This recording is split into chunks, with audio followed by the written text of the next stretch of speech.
Sudden గా ఏదో idea వస్తే అప్పటికప్పుడు అనుకుని వెళ్ళిపోతూ ఉంటాను. ప్రతిసారి మీకు చెప్పి మీ పర్మిషన్ తీసుకువెళ్లాలంటే చాలా కష్టం. కాబట్టి అటువంటి ఎక్స్పెక్టేషన్స్ ఏమీ పెట్టుకోకండి. Just take it easy, be cool dad. నీ గోల్ నీదే గానీ నా మాట ఎప్పుడైనా విన్నావా? ఇంతకీ ఆ కెమెరా తీసుకుని ఎక్కడికి వెళ్ళావు? రమేష్ గారింటికి. రమేష్ గారింటికా?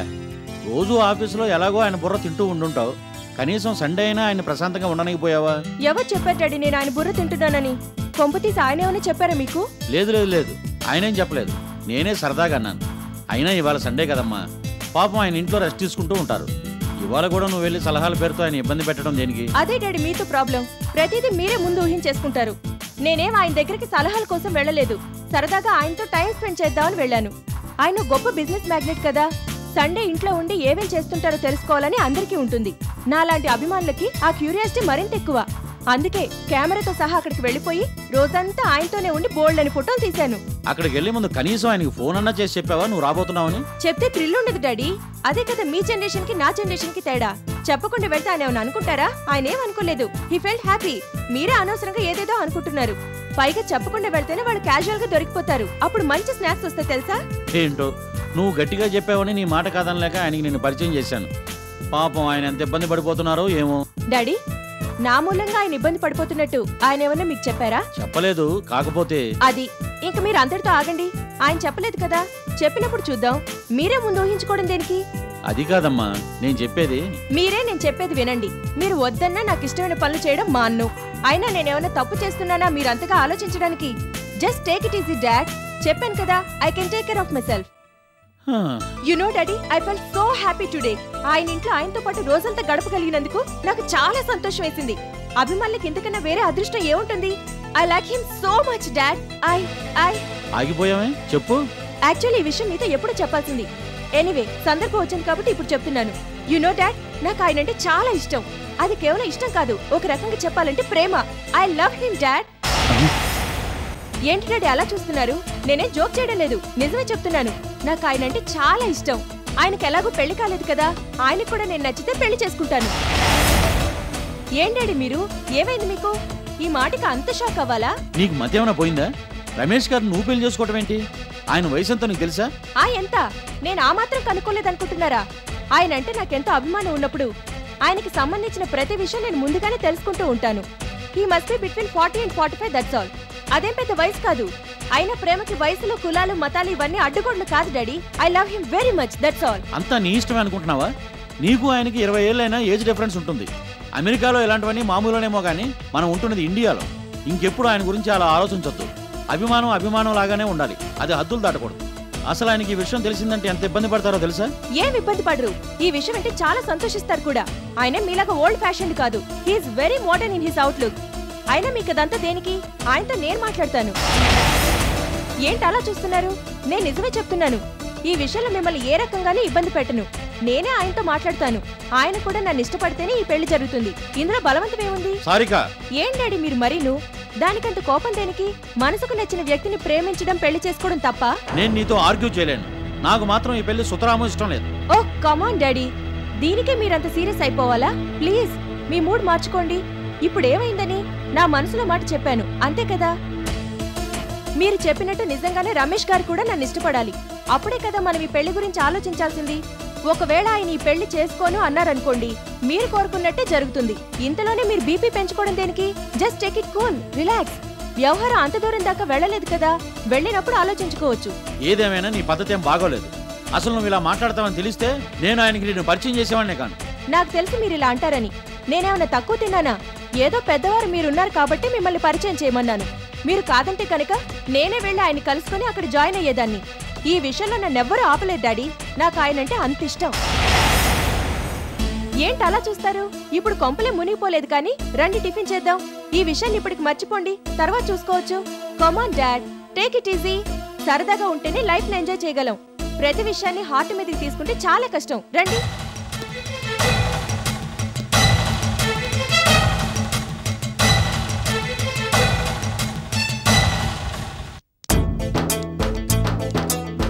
ఏం కూరగాయలో ఏంటో రేట్లు మండిపోతున్నాయి. ఇలా అయితే ఎలా బతకగలం? నిజమే, టూ మచ్గా ఉంది. అసలు మనిషిని బట్టి రేట్లు మారుస్తున్నారు. నేను అంటున్నాను కాదు కానీ వీళ్ళందరూ ఖచ్చితంగా నరకానికే పోతారు. చస్తే నాలాగా స్వర్గానికి పోరు. అది సరే గానీ పూర్ణ, నీకు ఆ జ్యోతిష్కుడు చెప్పింది నిజమేనంటావా? నీకెందుకు వచ్చింది అనుమానం? అనుమానం కాదు, ఊరికే అడుగుతున్నాను. ఈ మధ్య ఇట్లాంటి కథలు చెప్పి బోర్డంత సంపాదిస్తున్నారులే, అందుకని. అదేం కాదు, నేను తిన్నగా స్వర్గానికే పోతానని నీకు అసూయ, జలసి. ఆ జ్యోతిష్కుడే అలాంటి వాడు కాదు, చాలా నికార్సైన మనిషి. సర్లే, ఏదో మాట వరుసకు అడిగాను, కోపగించుకోకు. అసలైనా జ్యోతిష్కుడు చెప్పకపోతే నీకు మాత్రం తెలియదు?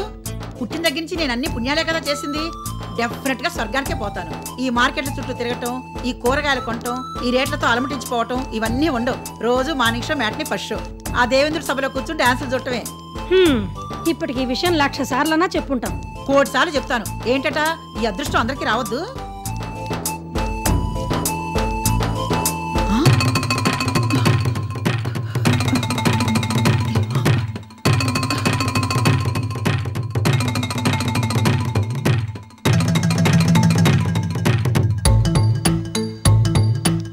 ఏంటి ఉన్నట్టుండి ముసుక్కప్పావు? ఏమైంది? కాస్త మెల్లగా మాట్లాడు. ఆ తాయారు విందంటే ఊరుకోదు, నా వెనకాల పడుతుంది. నీ వెనకాల ఎందుకు పడుతుంది? అబ్బా నీ తెలీదులే, మొన్న మధ్య చేతిలో డబ్బు లేక తాయారు దగ్గర అప్పు చేశాను. ఆఖరికి తయారు దగ్గర కూడా అప్పు చేసేసావా? షూ, కాస్త మెల్లగా మాట్లాడమన్నా కదా. చేశాను మరి. మా ఇంటి పరిస్థితులు అలాంటివి. ఆ కోడలు కురివిదయ్యేలాగా మా కొంపకి నిప్పెట్టి వెళ్ళిపోయింది. ఎంత చెప్పినా మా మాట వింటం లేదు. దాంతో అక్కడ ఇక్కడ అప్పులు చేసి ఎలాగోలా నెట్టుకొస్తున్నాం. ఆ తాయారసలే బ్రహ్మరాక్షసి, చూసిందంటే వదిలిపెట్టదు. మొన్న మధ్య వడ్డీ లెక్కలు కూడా అడిగింది. ఆ రోజు ఎలాగోలా తప్పించుకోగలిగాను. నన్ను చూసిందంటే వదిలిపెట్టదు. ఏంటో నీ కర్మ, ఆఖరికి చేపలమ్మే ఆ తయారు కూడా దడవాల్సి వచ్చింది. ఏం చేయను, నా కర్మ, ఫేటు. 4 హెడ్ పైన గాడ్ రాశాడు. ఈ భూమి పైన ఉన్న నాళ్ళు అన్ని కష్టాలేనట. ఆ జ్యోతిష్కుడు చెప్పాడు. కాకపోతే ఆ తర్వాత తిన్నగా పుష్క విమానంలో వెళ్లి స్వర్గంలో ల్యాండ్ అవుతానట. ఇక ఆ తర్వాత తెలుసులే, morning show, matinee first show, డాన్స్లే డాన్స్లు, అంతే కదా? అంతే అంతే.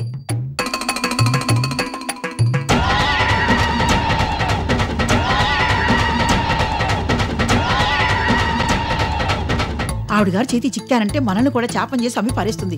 నాస్టి ఉమెన్ తెలుసా? ఆవిడగారు చేతి చిక్కకుండా ఉంటేనే మనం వాళ్ళ బతి బయటపడతాం. పద అటు వెళ్ళిపోదాం. అదేమిటి పూర్ణం, ఇప్పుడే కదా వచ్చాం, వెనక్కి వెళ్ళిపోదాం అంటావేంటి? చెప్పా కదా, వెళ్ళకపోతే చస్తాం. 30 ఉమెన్ చూసిందంటే ఊరుకోదు. సరే పద.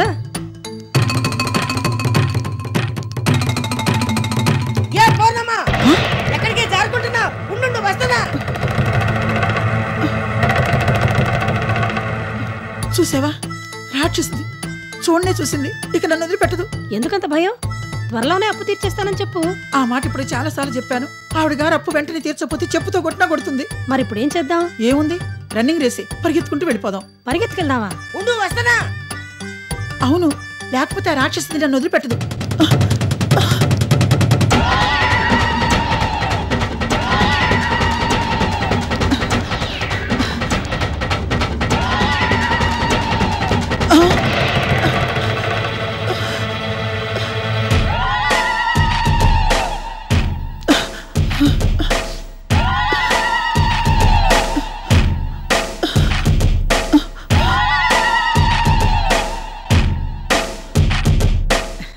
నువ్వా తాయారు? చాలా రోజులైంది నిన్ను చూసి. ఎట్టా చూస్తా? ఎప్పటికప్పుడు తప్పించు తిరుగుతుంటే. ఎవరు? నేనా? భలేదానివే. నేనెందుకు తప్పించు తిరుగుతాను? ఎందుకంటే అప్పెగొట్టడానికి. రామరామ, నేను అలాంటి దాన్నా? కల్లో కూడా అలాంటి పని చేయను. మరి ఎందుకు నన్ను చూసి ముసుగు కప్పుకొని లెగెత్తున్నా? ఎవరు? నేనా? అబ్బే అదేం లేదు. నువ్వు చెప్పవేంటి సుబ్బమ్మ? ఇందులో నేను చెప్పేదేముంటుంది? అదేం లేదు తాయారు, ఇంటి దగ్గర అర్జెంట్ పనోటి గుర్తొచ్చింది, అందుకే హడావుడిగా వెళ్ళిపోతున్నాను. అంతకు మించి ఇంకేం లేదు. నేను అసలు నిన్ను చూడనే లేదు, లేకపోతే వచ్చి పలకరించి వెళ్ళేదాన్ని. పలకరించటం? ఎవరు? నువ్వు నన్ను? అవును, నీకు నమ్మకం లేదా? నిన్ను నమ్మితే నాశనం అయిపోవాల్సిందే. చచా, ఊరికే అలా అంటున్నావు. జోకులు ఆపుతాయారు. జోకా పాడా? ఒక్క పీకు పీకానంటే వెళ్ళి బంగాళాఖాతంలో పడతావు. నీతో నాకు నసెందుకు గాని నా అప్పు ఎప్పుడు తీరుస్తావు? ఒక్క ముక్కలో చెప్పు. లేకపోతే చూసావుగా, కొరమేరు చేప చచ్చినా మంచి పవర్ మీద పదుల మీద ఉంది. కొట్టానంటే ఏడు సముద్రంలో పడతావు. ఏంటి తాయారు ఇది? అంత ఆవేశం పనికిరాదు. యూనో, బీపీ పెరిగిపోతుంది. అసలు ఇప్పుడు అంత అవసరం వచ్చింది? నీ అప్పు తీర్చడం నేను ఎప్పుడన్నా చెప్పానా? ఏదో ప్రస్తుతానికి చేతిలో డబ్బులు లేవు, అందుకే ఆలస్యం చేస్తున్నాను. అంతకు మించి ఇంకేం లేదు. జదవ నాటకాలు ఆడొద్దు. అందరు అప్పులు తీర్చేస్తున్నావంట. నా బాకే తీరలేదు. నాకింట్లో గోల్డ్ అన్న అవసరాలున్నాయి. వడ్డీతో సహా నా అప్పుని వెంటనే తీర్చేసేయి. అలాగే, డెఫినెట్ గా. నీకెందుకు అంత తొందర? తీర్చకుండా నేను ఎక్కడో పోతాను చెప్పు. ఒక్క నెల రోజుల్లోగా ఎలాగైనా సరే నీ అప్పు తీర్చేస్తాను. ఏంటి నెల రోజుల? పిచ్చి పిచ్చిగా మాట్లాడావంటే నీకు కూడా ఈ చేప గట్టే పట్టిస్తాను. జుట్టు పట్టుకుని నేలకేసి 4 సార్లు కొట్టానంటే దెబ్బకి టప్పేమంటావు. అసలే కోటి చేపలు కొట్టిన చేతులు నాతో పెట్టుకోవద్దు. ఒకే ఒక్క దెబ్బ నిన్ను బండకేసి బాధానంటే నిమిషంలో రక్తం కక్కుని చేస్తావు. అరేరే, అంత ఆవేశం దీనికి? అదే పనికిరాదు. నన్ను మర్డర్ చేస్తే నీకేం వస్తుంది చెప్పు? పాపం తప్ప. పైగా నేను అసలు చాలా పుణ్యాత్మరాలట. నన్ను చంపితే డైరెక్ట్ గా నరకాని పోతావు. కాస్త కనికరం చూపావనుకో, నువ్వు కూడా నాలాగే చచ్చాక స్వర్గానికి వెళ్తావు. అక్కడ 2 పనుండో తాయారు. మా నిమిషం మ్యాట్ని ఫస్ట్ 3 ఆటలు.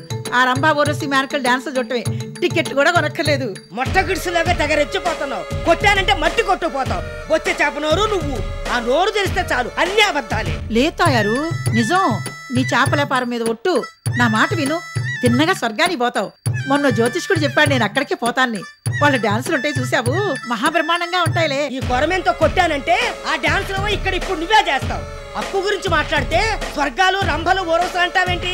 ఈ కబుర్లన్నీ చెప్పి బొమ్ముడాయిలాగా చేతికి అందకుండా జారుకోవాలనుకుంటున్నావేమో. నా సంగతి నీకు తెలియదు. ఒకే ఒక్క దెబ్బకి తల పగిలిపోద్ది, జాగ్రత్త. చెప్పాక కోటి చేపలను కొట్టిన చేతులు ఇవి. నాతో పెట్టుకోకు. See, 30 women never listen. జలగపీనుగా English లో నన్ను తిడతావా? నాకు ఆ మాత్రం అర్థం కాదనుకుంటున్నావా? నిన్ను అసలు మాటలతో వదిలిపెట్టడం నాది తప్పు.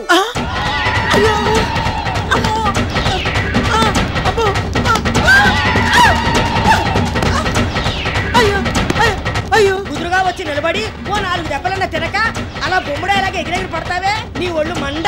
నిన్ను ముక్కలు చేసే పులుసు వండ.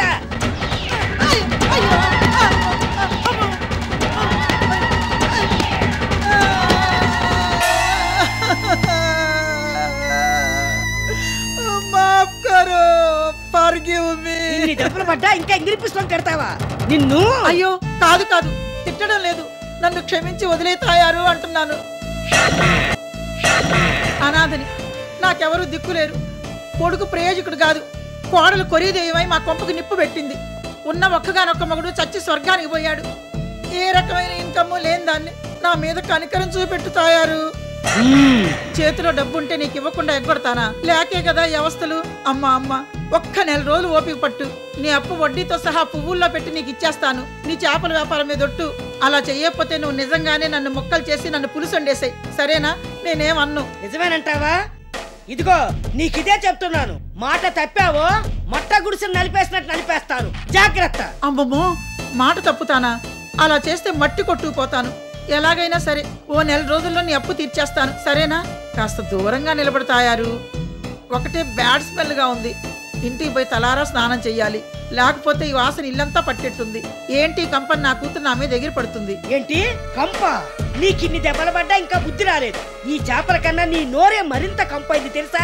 దాని ముందు సైడ్ కాల కూడా దిగదుడిపే. ఓకే ఓకే, అలాగే. నువ్వేమన్నా రైటే. ఏదో పొరపాటున తప్పుగా మాట్లాడాను, నన్ను వదిలేతాయారు. ఓ 4 రోజుల దాకా నాకు కనపడబాక. మళ్ళీ నా డబ్బుతో నాకు కనిపించు, లేకపోతే నిన్ను బంగాళాఖాతంలో కలిపేస్తాను. రొయ్యి పిరుగులాగా దేక్కుంటే ఇంటికి వెళ్ళిపో. నువ్వు ఇవాళ లేచిన వాడు బాగుంది, అందుకే ప్రాణాలతో తప్పించుకుంటున్నావు. ఛీ, నీ దిక్కుమాలని ఒంటి మీద పడి చేప పూర్తిగా పాడైపోయింది. దీన్ని ఎట్టా అమ్మాలి? ఎవరు కొంటారు? ఇదిగో అప్పు వడ్డీతో పాటు ఈ చేప రేటు కూడా నువ్వే కట్టాలి. 100 రూపాయలు. గుర్తు పెట్టుకో, లేకపోతే బొంద పాలైపోతావు. మళ్ళీ ఇదొక పిట్టిగా. సరేలే, నువ్వంత గట్టిగా చెప్పాక ఎలా కాదంటాను. అలాగే, ఆ 100 కూడా నేనే కట్టుకుంటాను. నన్ను వదిలేతాయారు, వెళ్తాను. పారిపో. పీతలాగా ఓ 4 రోజుల పాటు నాకు కనపడకుండా ఎక్కడ దాక్కో. Dirty women, nasty women. ఈ పాపం ఊరికే పోదు. నీ డెత్ తర్వాత నువ్వు తప్పకుండా నరకానికే పోతావు. నాలాగా స్వర్గానికి చచ్చినా పోవు. అసలు వచ్చే జన్మలో ఏ ఎండ్రే గాని పుట్టి. ఏంటేదో కొడుకుంటున్నా వినపడుతుంది. అబ్బే ఏం లేదు, పొగుడుతున్నానంతే. అంతేనంటావా? నిన్ను నమ్మటానికి వీల్లేదు. అయినా ఇవాళకి వదిలేస్తున్నా. మళ్ళీ నా డబ్బులతోనే నాకు కనిపించు. ఓకే ఓకే, అలాగే.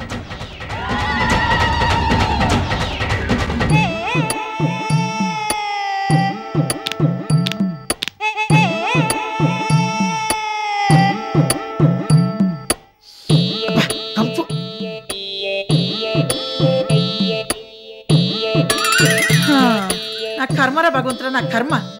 ఈ భూమి మీద నాకు అన్ని కష్టాలే కదా. మా ఆయన, మై హస్బెండ్ సుఖపురుషుడు, ఏ కష్టం లేకుండానే గట్టెక్కాడు. నా పరిస్థితి లాఘోరించింది. నాకెప్పుడో విముక్తి. నేను ఎప్పుడో స్వర్గానికి పోతాను, ఆ డాన్సులు ఎప్పుడు చూస్తాను.